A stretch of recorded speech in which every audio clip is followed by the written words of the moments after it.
usually come into question whether it will be electromagnetically compatible. To root the board, you probably know very well it is possible in many ways. Probably if we gave the same demand for two experienced designers, the result would surely not be the same boards. In both cases, the boards can be okay, can be electrically very good, but simply they will look differently and the components will be placed differently. But what I want to say, that it is your choice, yes, of course, or the preference of every designer. But what every designer should keep in mind that in nowadays world, when there are still more electronic devices and also very low current devices are often used. On one hand, they produce less electromagnetic smoke, and also on the other hand, they are more susceptible to electromagnetic interference.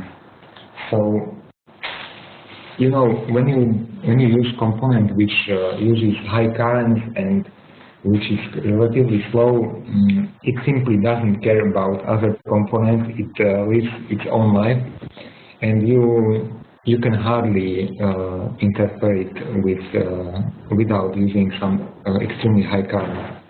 But when you design a low power device with very sensitive devices, you simply have to maintain and to keep some recommendations.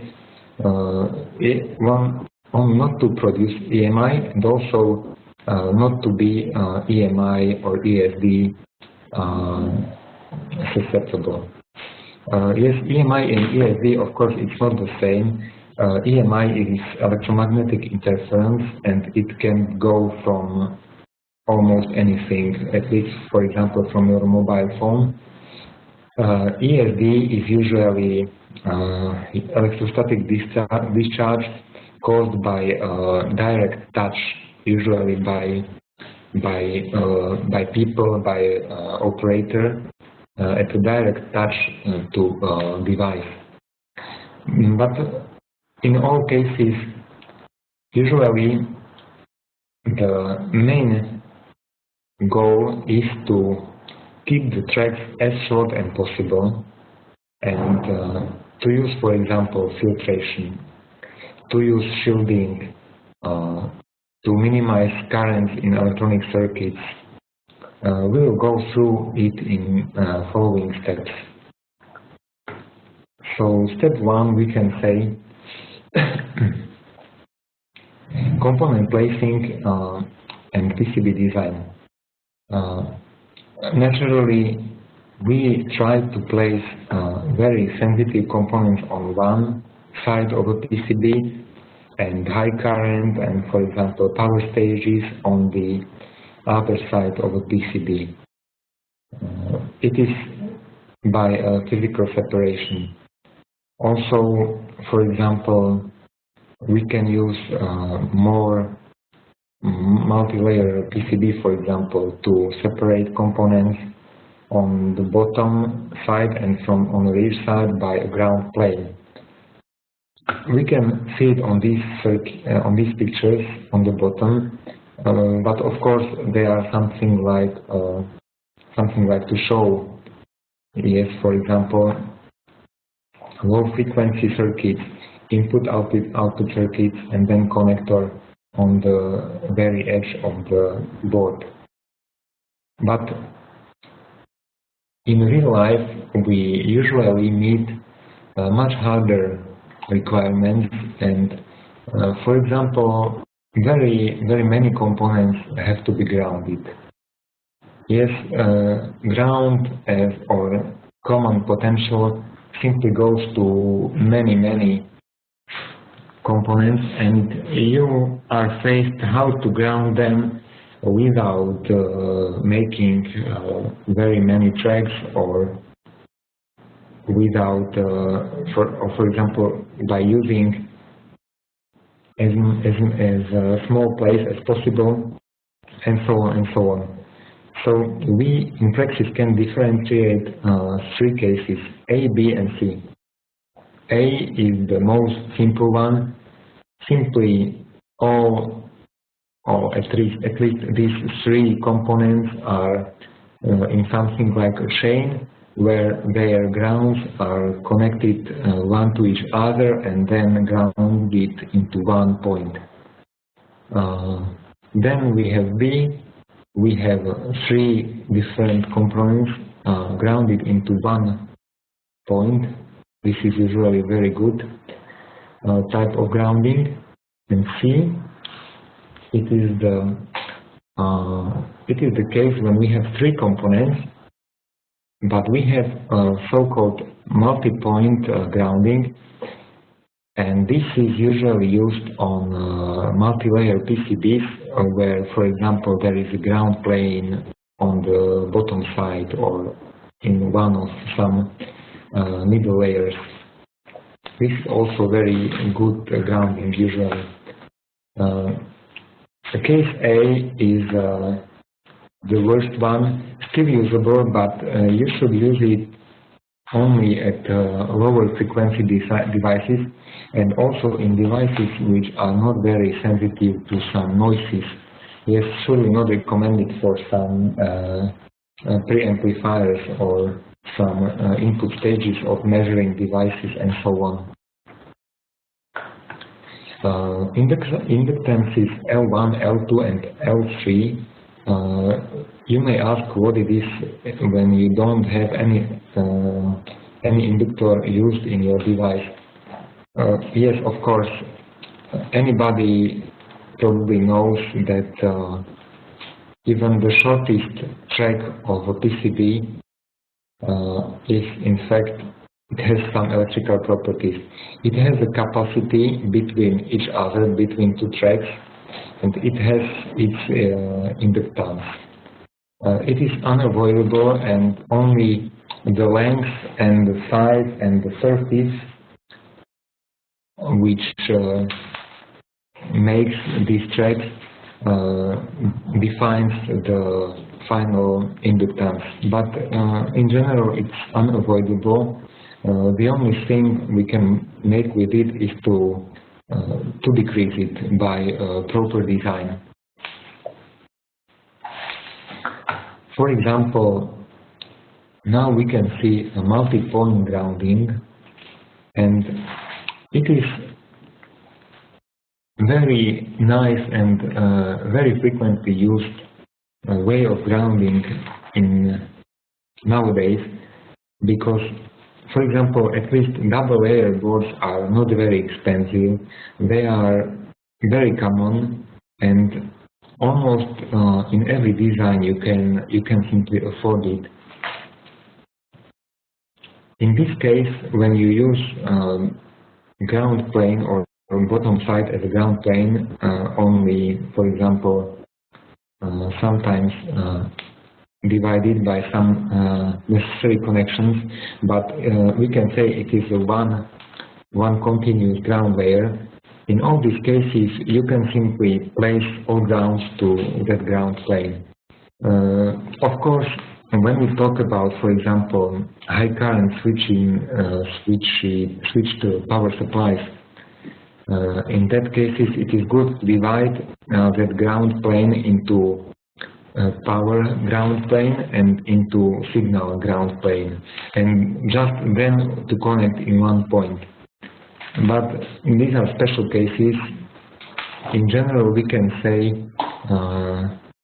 using one ground plane in two or multi-layer boards, it is a very good solution how to avoid many problems in practice. Because even in the case when you have a good working device on your table and you are satisfied with it, how it works, in practice it can easily happen that when you place it somewhere into industrial environment with a high level of interference, your device simply doesn't have to work. It can fail because it has a very low immunity against such disturbances. So to say, how to be on the safer side, it is quite cheap and good solution to use ground plane as frequently as possible. PCB design and electromagnetic compatibility, power decoupling. The second way or second requirement which usually a designer has to meet and which has to incorporate into his design is to use decoupling or filtering capacitors. For example, we have here such an example. We have CMOS gate with power consumption of 15 milliamperes, which takes for only 3.5 nanoseconds. We have some delay on a PCB which is 0.1 nanosecond per centimeter, and a reaction time of a usual regulator is 1 microsecond. We can see it is roughly 1,000 times slower. The regulator is simply in no case able to cover the higher demand for current, and that's why voltage in such a short time. That's why it's unavoidable to use good quality capacitors, which serve in this case like energy storage. When we look at capacitors, which belong to, even though very simple, but we can say one of the most important things for real usage of devices. We can differentiate them into 3 types. Filtering capacitors or bypassing serve as a wideband filter for power supply of a whole PCB or its part.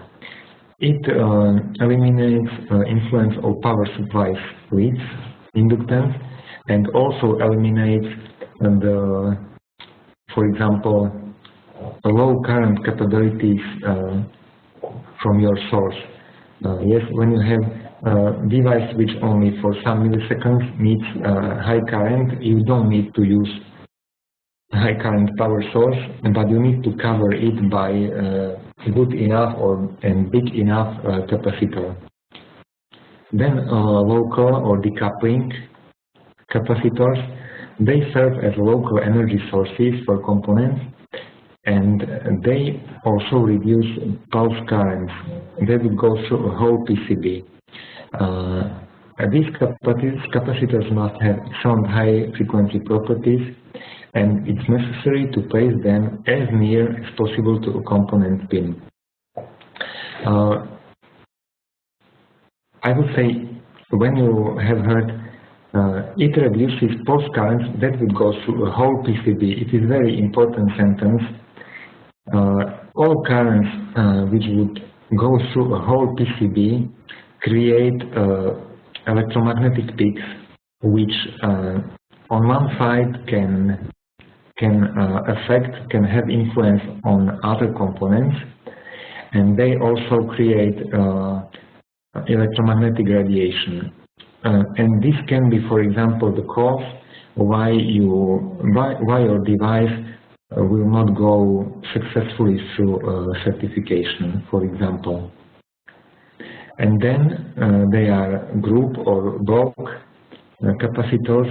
They serve as energy source something like local energy source, but with a higher capacity, let's say 10 or 100 microfarads, for example, near a microprocessor.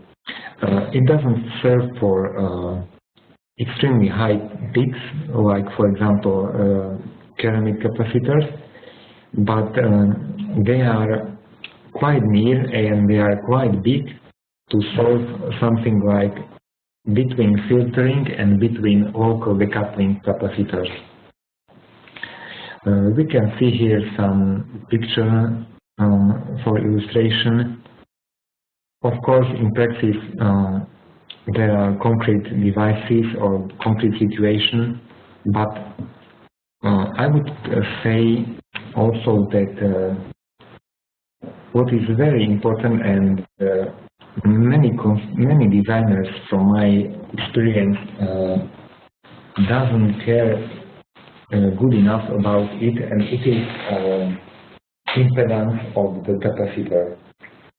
When you place even 10,000 microfarad capacitor on your power supply stage, you can't say you have good filtering and good power source for your device. You need usually to every, for example, electrolytic capacitor, you need to add your local very good capacitor, for example, ceramic capacitor with extremely low impedance, which is able to deliver power peaks even for very fast devices. And also, very good rule is to use, for example, to the microprocessor, electrolytic capacitor, and also decoupling ceramic capacitor, because this way you can avoid many extremely hard to find problems which simply result in very short voltage dropout. Now we have here now very practical image which shows you how to and how not to connect capacitors in your PCB.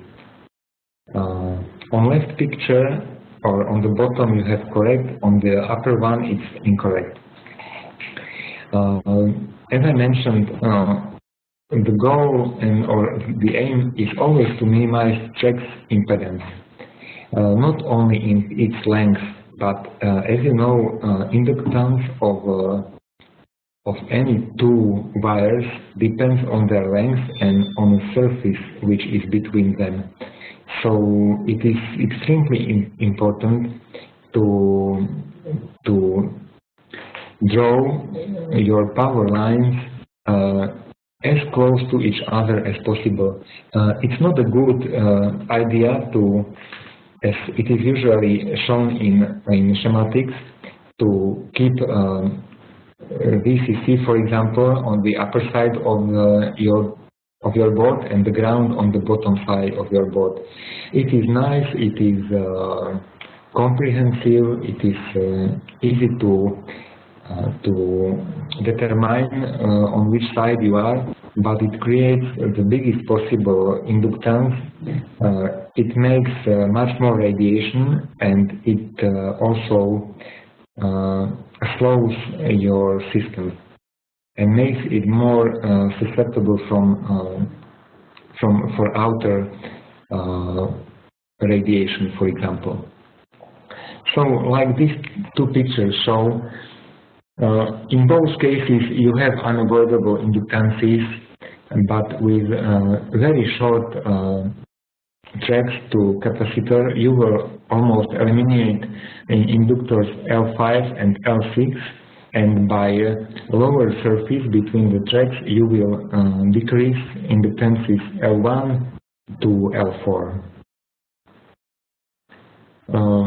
This minimizing of track width and surfaces in general also applies to components.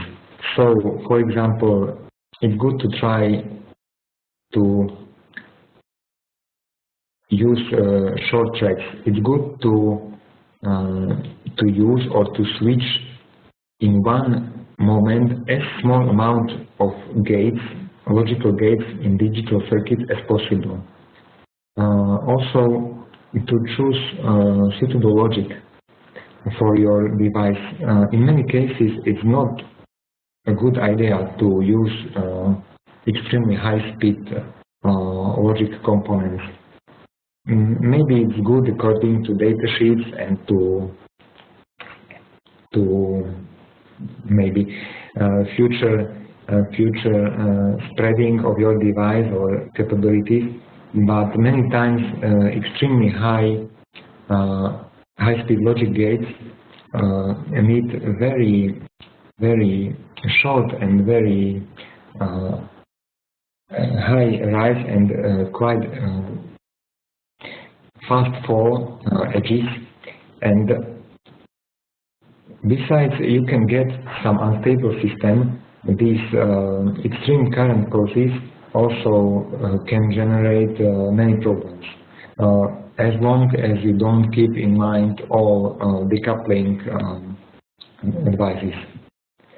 So to minimize current loops surfaces, it's good to use, for example, SMT components. They are, of course, much smaller than THT components.